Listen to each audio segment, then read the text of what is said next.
Welcome to the chat with Selassie, and of course I am Selassie. Today we are just going to go right into it. Last week we had a wonderful, beautiful chat with Kayre, and this week we are going to be continuing. Yes, it is a love story. I love love, and I know you do too. It is a beautiful love story, a love that stands by you and with you, and that is what we're going to be talking about today. If you didn't watch last week's episode, just make sure to pause on this and then go watch last week's episode. Then you have a better understanding of this week's episode. But thank you so much for your time as you continue to watch our content. Enjoy.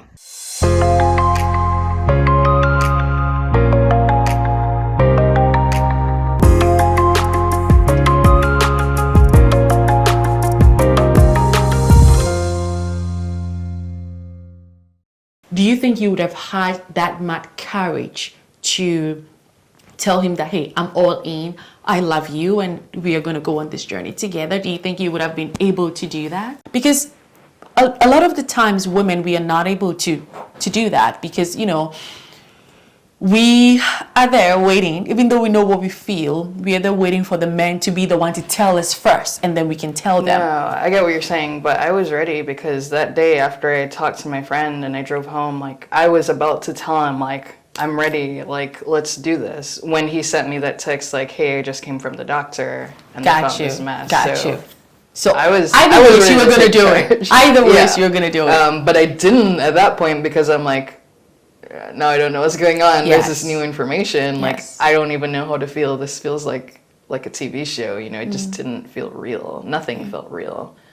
But, once I told him, that I wanted to be with him, and then, he told me that he loved me, and, I don't remember who said it first, but, I think he said it first, and then, I said it back, and I knew that's how I felt, even though to me, I don't normally feel that quickly in terms of how long we've known each other, but we were talking every day and we just had such a connection. I was sure.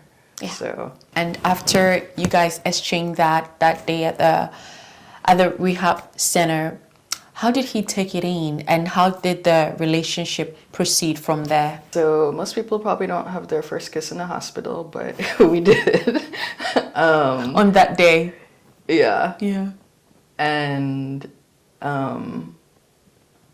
I just was by his side since then, he did get better initially after the rehab. He got released earlier because I think the plan was for him to be there for 2 weeks, but after a week, maybe they let him go because he was doing better. But yeah, he was able to go home, and I was able to visit him there. I met his other friends, his family. His parents came down. They lived in Michigan. And so even though the whole thing was removed, they knew at that point that because it might come back, the standard of care, they call it, is you do chemo and radiation, just to try to kill any of these microscopic cells you can't see, hoping, you get them to prevent them from coming back. So then he just continued doing treatment, and he couldn't drive for a while. So he was fine. He could walk again. Everything was normal. If you met him on the street, you'd have no idea that he was sick or had just had a surgery and removed a cancerous tumor or anything. Yeah. So did he go back to work?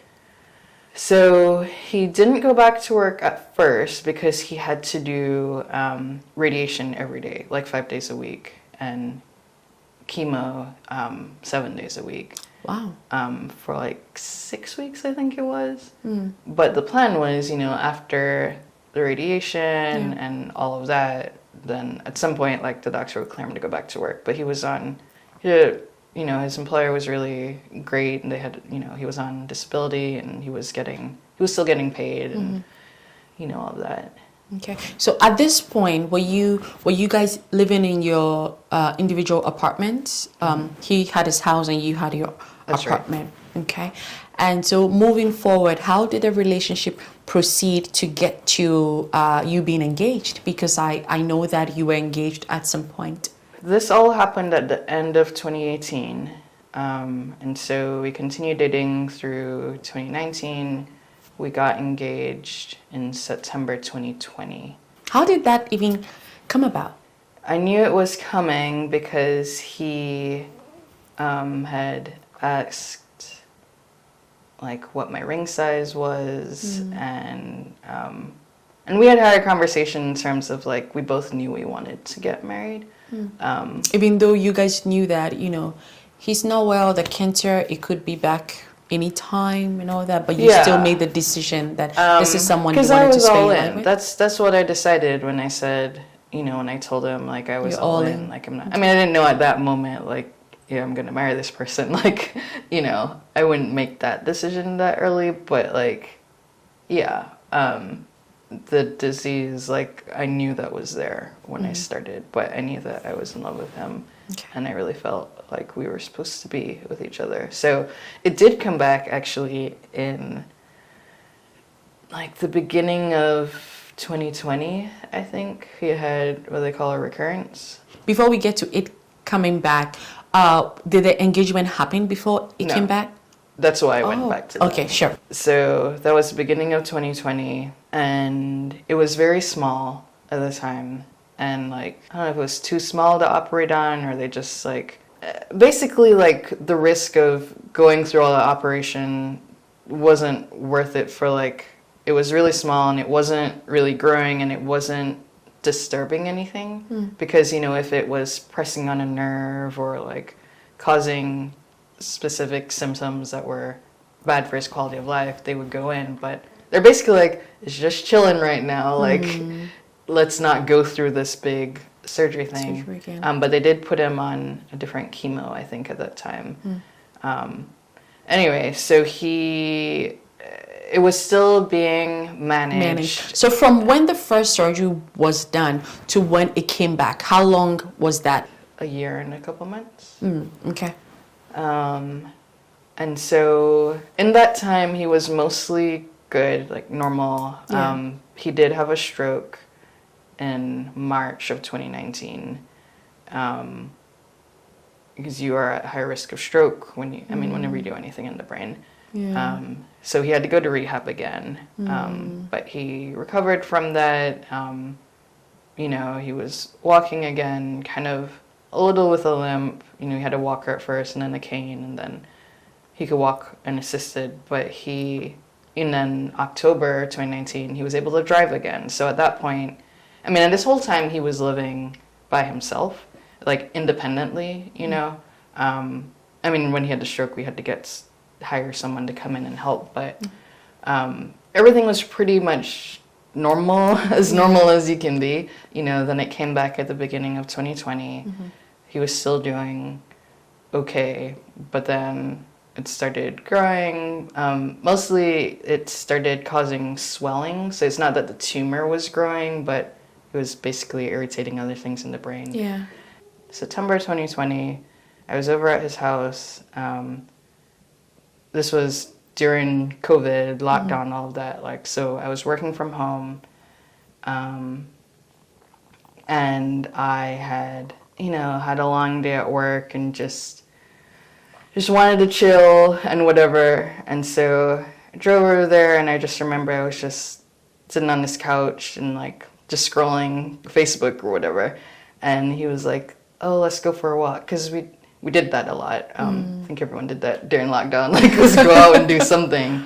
And he has always liked being out and being social and going places. I've always been like a homebody. And I was like, I don't really want, like, do we have to go for a walk today? And he was just so insistent.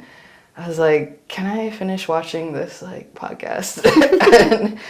and so I did, and like he was like kind of getting impatient. I'm like, fine. And so we went to this little park that's near where he lives, and I wasn't expecting anything particular. So like I mentioned before, he had asked me like my ring size and what kind of, if there was a kind of stone, and like I didn't know anything about like diamonds or rings or anything, but they have all these different cuts and like whatever.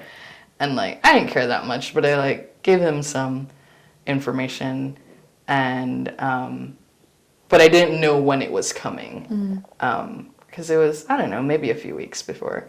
And so we go on this walk, and I'm just thinking it's a walk because we go on walks all the time. And then we get to this fountain, and then we stop there, and he starts talking about like, how much he loves me and glad I'm in his life, blah, blah, blah. But we've always both been very expressive, and like, so it still didn't feel weird. Like, I'm like, oh, he's telling me how important I am to him. He's like, I love you too, sweetie. And it was just like a normal conversation.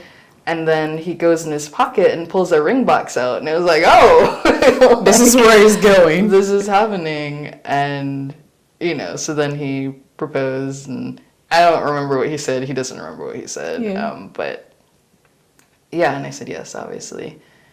And we just took some pictures by the park in front of the fountain. And did it ever dawn on you in that moment that I am saying yes to a man who has this dangerous cancer?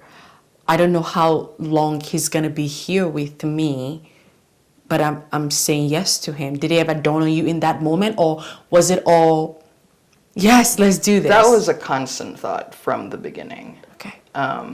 And even when he was asking me about rings, like, there was this fear. I'm like, is he even going to survive till we get married? Like, like, I just didn't know what was going to happen. So yes, that was a thought, but it had always been, like, it wasn't a new thought that occurred at that time. Like, it was just, I felt like, and it's sad because, like, our relationship's one of the best things that ever happened to me, but at the same time, it's like, it was always covered with this shroud of, like, darkness. Like, I never had this hope for, oh, we're gonna grow old together until we're 90 and have kids and grandkids and great-grandkids. Like, I never, like, had that expectation. Yeah. Like, I was just always like, this is gonna end any second. Anytime. And my same friend, Malia, I don't know if you ever met Malia. I don't think so. She, is a very praying person. And when I first told her, and then when he got diagnosed and we realized it was like the really bad kind, at first I was just like praying for, that it wouldn't be as bad as like, like, we know this is gonna suck, but God, don't let this suck too much. Like, let the next recurrence not be for a while, and, that kind of thing. And she was like, we are gonna pray for full and complete healing. And it had not even crossed my mind, like, that just it goes away. And so every single day we prayed for full and complete healing. And so, but it's just like, you don't know what's gonna happen in life. So I tried to have hope, but like, regardless, and like, the other thing too is I definitely changed how I thought about marriage. Because at first I was like, I'm committing, I'm going to be with this person, we're going to go on this journey together. But my initial thought was, well, we'll probably never get married, because when you get married, that means like, oh, you're going to be with this person forever until you grow old. Like, marriage is forever. That's like my view of marriage. And this is someone who I don't know that there can be a forever with. Yeah. But then I realized, or, maybe God made me realize that marriage isn't forever. Marriage is till death do you part. And so with that mindset, I'm like, we can get married, and whether he lives a day or a year or 10 years or 20 years, like, you're still making that commitment to that person in front of God until you die. Like, it doesn't matter how long you think the person has or doesn't have. That's not a requirement for marriage. Does that make sense? Right. It makes sense. So, like, I just started sense. thinking about marriage differently. The way you said you did not have expectations of, like, the future, maybe 5 years down the line or 10 years down the line, or we growing old together. So did you ever feel like you want to live fully with him in the moment, whatever that looked like? So I wanted to, and I think a lot of people, when they get cancer or some serious diagnosis, they're like, all right, I'm gonna go do my bucket list, I'm gonna skydive, I'm gonna live fully and do all this stuff that I wouldn't normally do because tomorrow's not promised. But he was like the opposite. Maybe a coping mechanism for him was he wanted to be as normal as possible in everything, because if you act like, oh, I gotta go do this big thing, like it's kind of acknowledging, oh, I think I'm about to die. And so for him, I mean, we still did stuff and we spent a lot of time together. So in that sense, like I do feel like we live fully, but maybe not in the way like people think. Because a lot of people, when he got, diagnosed, are like, oh, you guys just gonna get married? Like, you should like do that now, and I'm like, okay, like I am in love with him. We've only been dating a couple months. Like I'm not the kind of person who's gonna like rush marriage. Yeah. Like just because this person is very sick and something might happen. And so, I didn't want to just do all the things because tomorrow's not promised, because tomorrow's not promised anyway. Yes. But he was very much like, he wanted everything to be as normal as possible. He never talked, like it wasn't a secret. And so he'd be happy to talk about his diagnosis and condition if someone asked, but he would never bring it up. He would never make a big deal about it. He was like, a lot of his friends didn't know. The ones who weren't like super close to him, in his close circle, did not know. Because he was just normal. He was just Dave, and he just wanted to do normal things and not like make a big deal about it. And how long were you married for before he passed away? So we got married in March 2021, and he passed away in October 2021. So 7 months, a little under 7 months. Wow. Okay. So he proposed, going back, because we're moving too fast. Going back, he proposed at the park around his house, not too far from his house. There's like a bunch of pictures, and I was just like looking super scrubby, like like I was in this oversized sweatshirt, and my hair was kind of a mess because I didn't know we were like gonna do something important. And I feel like those are the beautiful time, just like the unexpected moment when it happens unexpectedly. I feel like that even makes it more unique, because if you knew that was going to happen, I'm sure you would have put on your best dress and try to be cute. Exactly. But I think that not trying to be cute even makes it cuter, because you didn't know. No. It even makes it more memorable, because here you are, you can remember how you looked on that day. Not to say that you wouldn't have remembered if you were looking cute, I'm sure you would have, but it becomes more profound because you're like, I wasn't even looking my best. And, this man still saw me as, I want to get married to this lady. So I think that in itself brings, some uniqueness to it as well. So then you said yes. Before you said yes, when you would go visit him and all that, were you guys living together, or were you still living apart? We were still living apart. I had my apartment and he had a townhouse he lived in. After you said yes, how long did it take you guys to actually be married, be a couple, husband and wife? We got engaged in September, and, COVID was pretty new at the time. Like, the vaccines weren't out yet. People were still isolating. And we're like, well, we don't know how long this COVID thing is going to, like, do we wait until everything's better and then we, like, get married then, because then like all our friends and family can come. And I knew people at the time who were like getting married on Zoom. I'm like, do we just do a Zoom wedding? And so we decided to like, let's wait until the end of the year and see how things look at the start of 2021 before we decide like when we're going to get married. Like, if it looks like COVID's about to be over, we didn't know anything at the time. And so 2021 started.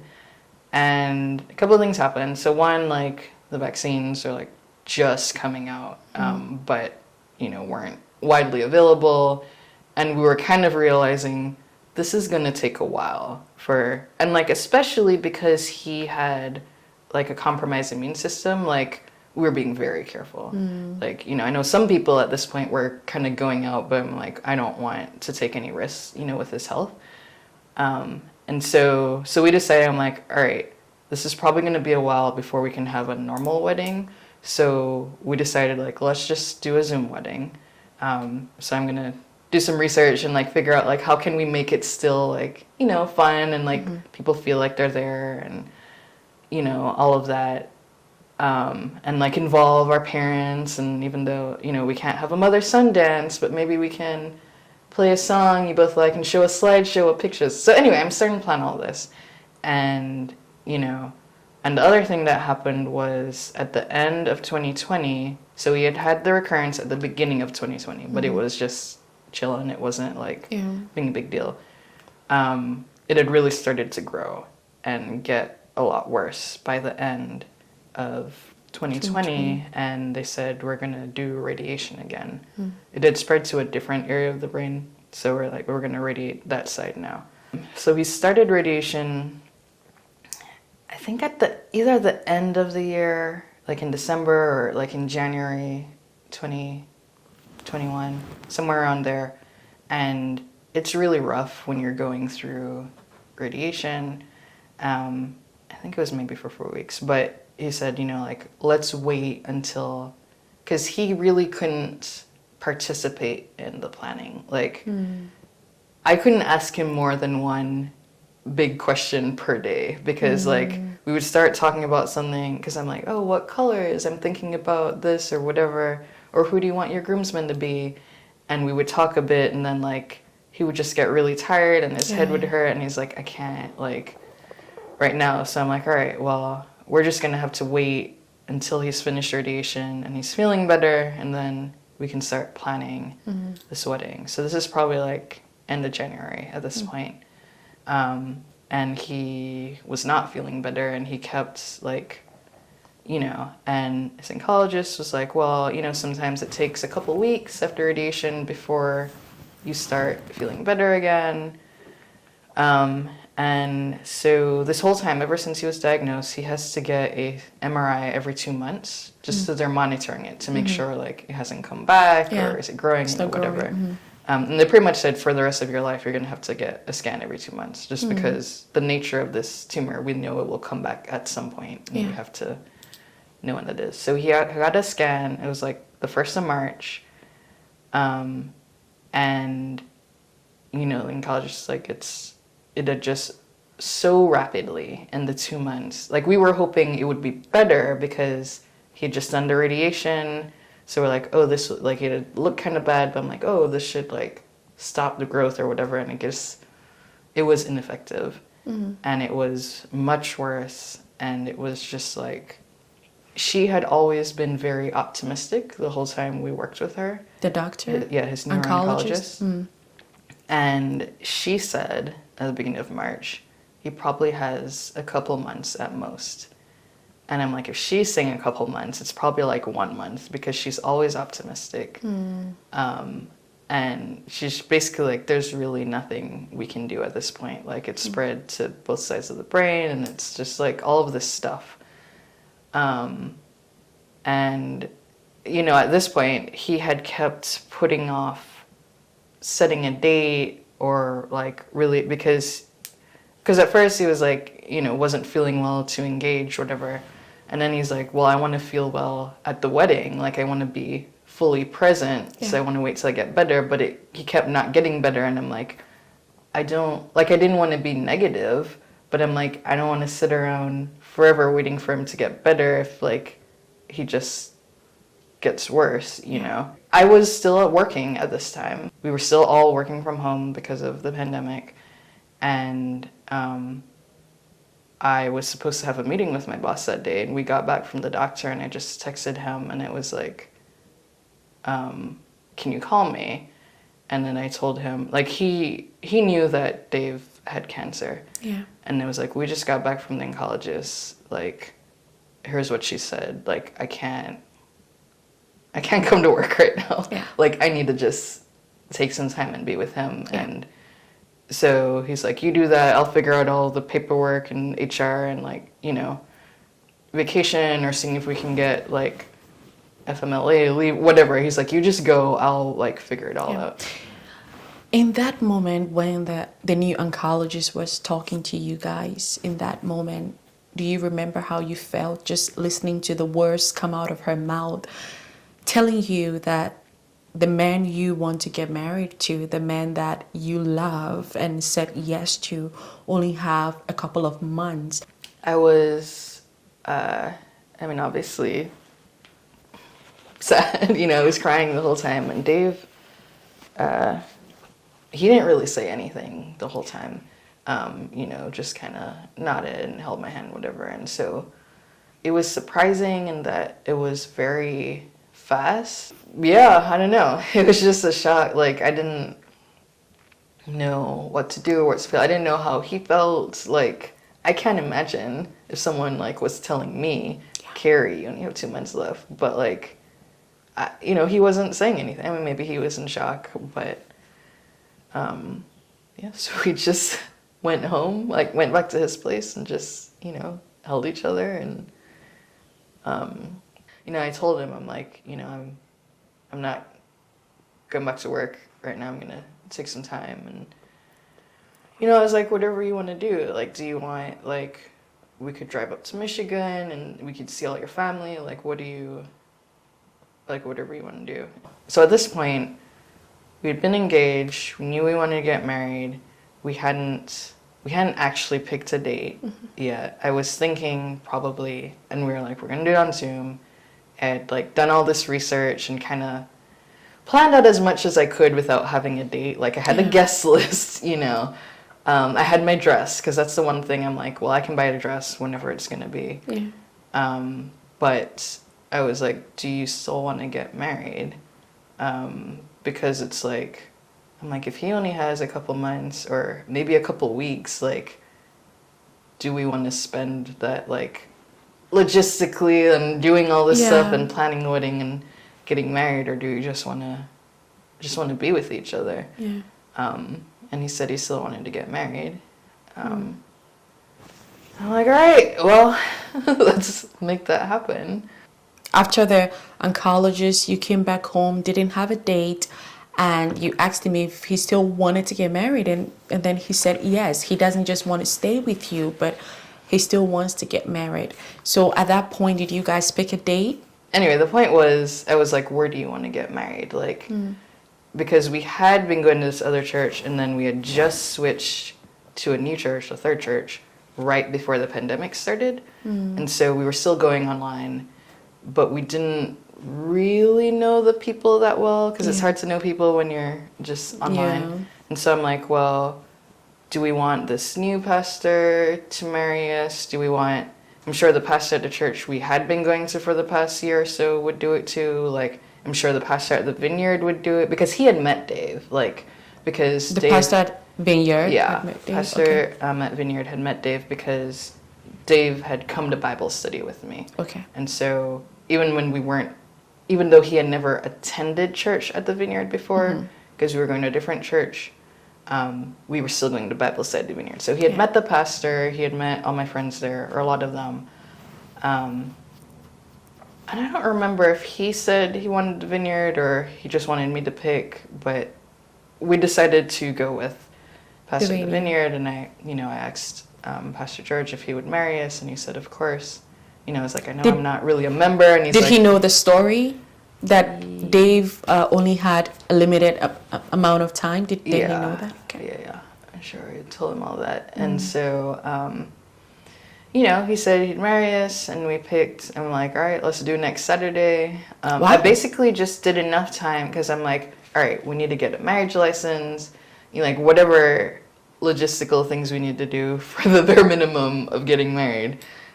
So I planned to marry the wedding in about a week. But like I said, I already had my dress. So I, and we had already picked our bridal parties. Now, because I'm a girl, I had already met with all of them and hey, I don't have a date yet, but we're gonna get married, like, let's all get to know each other. Ooh, let's order some dresses. And we, like, ordered dresses online, but they, you know, they weren't on a rush or anything, because I'm like, I don't even have a date. Yeah. But they had been ordered. He, on the other hand, hadn't even told his guy friends. And I'm like, all right, I'm gonna call them. And I'm like, hey, because he was just so, he was very weak. Like, he was just kind of, so I did everything. I'm like, getting married, Dave wants you to be a groomsman, and they're kind of like, what's going on? Like, in a week? Like, you know, it was very strange. Yeah. But they knew he had cancer, so I'm sure they probably figured that was part of why. Well, I don't know what they thought. And it was weird because ever since we got back from the doctor, he kept getting worse and worse, and, like, weaker and weaker, and, like, I would need to, like, hold him, like, while we were walking, and he would, even just to, like, walk, like, a block, like, he would have to take a break. And anyway, so his parents, you know, we told both of our parents, and even before we decided, oh, are we still going to get married, just when we told them what happened, they were both like, we're going to come. And so his parents drove down, and my parents flew up. Like, none of them live in Atlanta. My parents don't even live in this country. And then we're like, okay, we're actually going to get married too, so you will be here for the wedding. Yeah. And so we got married, and his parents, it was his parents, my parents, our bridal parties. Some of them were on Zoom, and some of them were physically there. And that was it. And we did in the church. We didn't. So you didn't really have, like, a lot of friends and extended no, family? because we were both very concerned about, like, everyone had to wear masks. Yeah. And the vaccine had just come out, so It wasn't entirely safe at that time to have... we did not feel safe. So half the people there were vaccinated because, like, pastor and his wife were of the age where, like, because you know how they rolled it out, like, older people could get it first, and we weren't eligible yet, even though, like, Dave was in the class of people with reduced, like, immune system. Like, it still wasn't his wave yet to be able to get it. And, like, I had a friend who's a first responder who was in my wedding, so she had it. So, like, some people had it, and, like, some didn't, and we're like, we just didn't want a big group when, like, you know, he obviously, we didn't feel safe. Yeah. So it was very small, just the bridal party who were socially distanced, and our parents, and we did it in the Vineyard Church. And this was in 2021? March 13, 2021. Okay. And then you guys got married and became husband and wife. Okay. Well, the original plan was we were going to buy a house together. But, you know, after eventually we got engaged in September 2020, and we started, you know, kind of looking at houses, just like, oh, what would we like? Let's browse Zillow kind of thing. We hadn't actually physically gone into, like, a house yet. You know, we found a realtor, we're doing all that, but then at the end of 2020, he started to get really sick, and that's when we went into the radiation and all that. So we just stopped the house looking aspect of it, and we just said, okay, well, when we get married, I'll just move in here, and when things get a little better, maybe, like, we'll sell the house. And because we still wanted, he always wanted to buy a different house. So, but anyway, when we got married, all of a sudden, like, right then, and he only had a couple months left, I'm like, or we were told at the time, I'm like, I don't want to spend the last 2 months or 2 weeks moving, packing boxes, you know, figuring out what to do, like, oh, I need to sell this furniture or move this, like, because he had had his own house for many years, and there was no space for me. Like, you know, you have to, when two people move in together, there's a lot of logistical stuff you have to do and figure out what gets kept and moved and all that. And I'm like, that's not how I want to spend the end of my time with him. So I just got some clothes and got my cat, and we just started living there, but my apartment was still, like, all my stuff was still there. So thank you, Kayre, for starting this story with us. I'm sure that as much as I'm taking this in, the people out there are also going to take it in and also live the moment with you as well. So thank you for your time. My question to you is, what would you do if you were in a position where you know that the person you love or the person you are in love with only has a limited amount of time to spend with you, would you say yes when he poses the question? Would you want to spend your life knowing that this person may not be here forever? Would you say, yes, I am in this entirely with you, like she did? What is love to you? How much are you willing to give to love? Kayre, I admire you. I admire your courage, your strength, your boldness, just for doing what you did with Dave, just for allowing your heart and your soul to rule.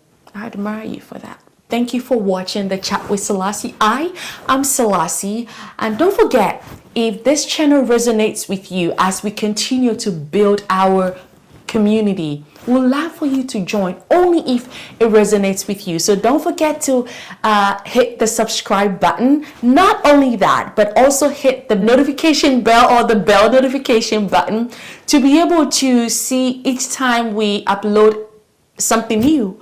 Thank you for watching today's episode. Be great.